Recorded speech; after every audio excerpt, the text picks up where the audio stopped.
hozirgina Portugaliyada Amerika elchixonasidan bir akamizga отказ chiqdi. Biznes vizaga topshirgan edik, отказ berdi va отказ sababini men xalqqa tushuntirib bermoqchiman. Kelajakda agar siz ham xuddi shu yo'lni qilmoqchi bo'lsangiz, nimaga e'tibor berish kerak? Akamizda Polshani ID kartasi bor edi. Polshani rezident statusi bor, 3 yillik Polshadan turib Portugaliyada tekstil bo'yicha buni akamizda konferensiyasi borligi uchun biz Portugaliyadan Amerika elchixonasiga olib kirishni qaror qildik. O'zbekistondan turib Portugaliyacha shuncha yo'lga keldim. Shu akamizga yordam beraylik, strategiyalarni tushuntirib berdim. Borib qaytib kelish plani bor edi, lekin elchixonada hammaga deyarli viza beryapti, faqat akamizda bir ikkita muammo borligi uchun отказ berdi deb taxmin qilyapmiz. Bitta savol berdi, urg'u berdi. Demak, Amerikaga nima uchun boryapsan dedi. Hammasi zo'r, konferensiyaga. Portugaliyada necha oydan beri yashayapsiz yoki necha yildan beri yashayapsiz dedi. How long have you been here in Portugal dedi. Uni ham tushuntirib berdik. Undan ham muammo yo'q. Tell me about your job deyapti. O'sha ishing haqida tushuntirib ber. Uni ham tushuntirib berdik. Akamiz tushuntirib berdi.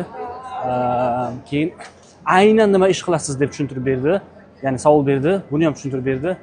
Keyin bitta ключевой joyda, bitta nozikroq joyi bo'ldi. Biz bilmasdik, biz tayyorgarlik qilmaganmiz, lekin boricha aytdi akamiz. Oilang qayerda deb so'radi. O'zlari Polshada istiqomat qilsalar, karta pobuti bilan Polshada yoki Yevropada ID kartasi borlarga taalluqli bu. Agar siz o'zingiz Yevropada istiqomat qilsangiz qonuniy, lekin oilang a'zolaringiz O'zbekistonda bo'lsa, mana shu narsada ehtiyot bo'ling. Oila a'zolaringiz qayerda deb so'ragan savolga men O'zbekiston deb qo'ydi. Oh, really dedi.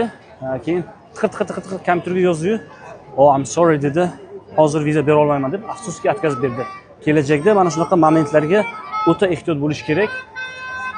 Ideal kandidat mana tushunishim bo'yicha ideal kandidat bu haqqoniy borib qaytib keladigan kandidat bo'ladi, lekin o'sha borib qaytib kelishiga ishontirish kerak.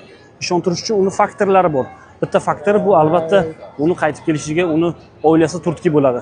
Qanaqasiga deydi, siz Polshada oilasiz yashayotgan bo'lsangiz, Amerikaga borib qaytib kelasiz degan fikr bilan menimcha отказ beraverdi.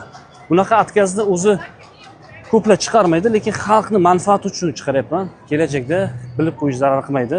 Meni maqsadim faqat viza olganlarni maqtab chiqarish emas, отказ olib ham chiqarishimiz kerak, чтобы xalq ko'zi ochilsin, ko'rsin, что viza shunchalik oson narsa emas.